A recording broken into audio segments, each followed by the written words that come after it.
You ask Tiger to solve.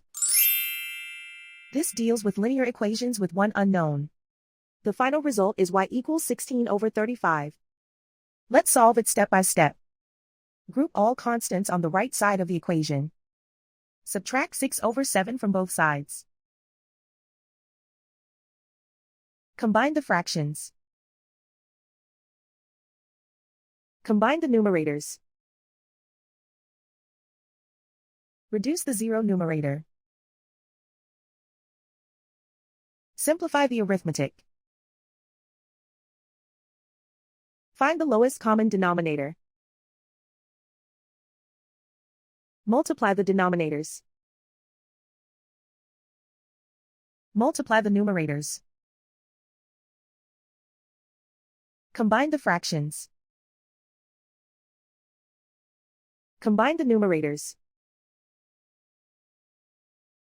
Isolate the y. Multiply both sides by inverse fraction 2/9.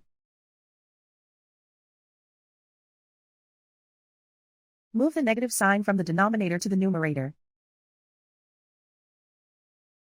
Group like terms. Multiply the coefficients. Simplify the arithmetic.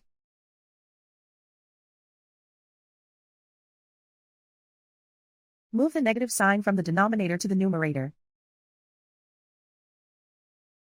Multiply the fractions. Simplify the arithmetic. And so the final result is y equals 16/35.